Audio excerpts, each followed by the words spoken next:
Hey, ladies and gentlemen, this is Carmine Sabia for Explain America, and the Biden Autopen scandal has just blown wide open.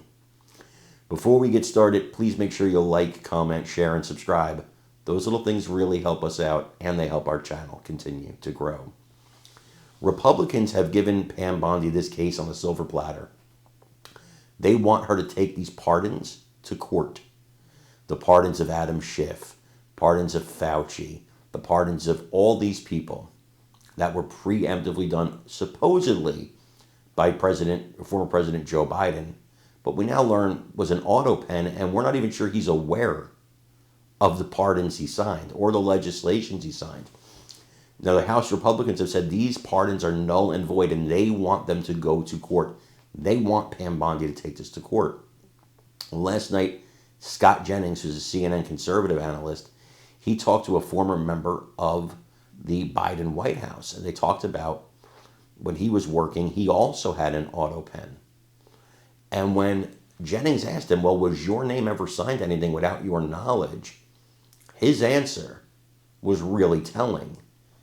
And if this is the way the Democrat Party operates, then what it says to me is people are put into positions, but then a shadow government actually runs things when Democrats are in power. If what this man is saying is what I'm hearing, and I want you guys to hear it, but it would seem to me that there are people put in place as the face of something, but then other people actually run it.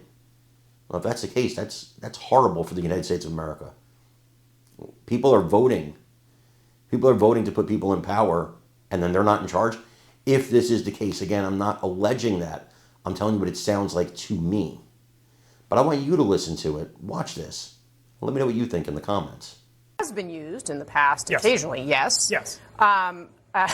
Okay, so fact check there. But what, if anything, is there any there to this? I'm really not seeing it, only because the tradition of Autopens has existed in every presidential administration across parties.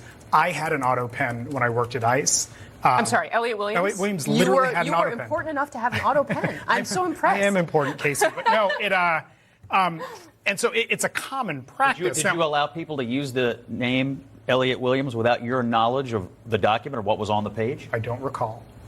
So I'm asking you, no, if you were a government official and you had an Autopen, which you did, would you let some staffer sign things in your name without reading? Yeah, here's the question. Was my authority delegated to that person? And I think they do have the authority to do so. Laws and and I'm serious, Scott, laws and regulations. The authority to delegate pardons and executive orders, the President of the United States can say, you unelected staffer can go sign my name on a document that I've never seen for a decision that I've never made? Quite often, the United States Code delegates authority. So through the President of the United States, through the Attorney General, whatever else, X person can carry out a function.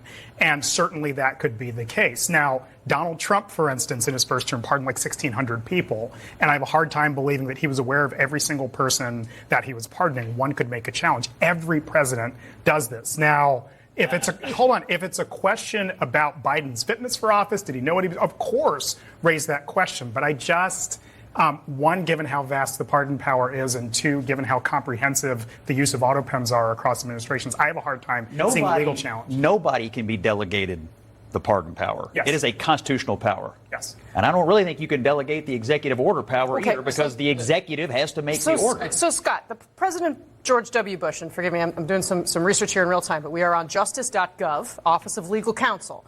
Date of issuance, July 7th, 2005. So this is the Bush administration. They ask whether the president may sign a bill by directing that his signature be affixed to it.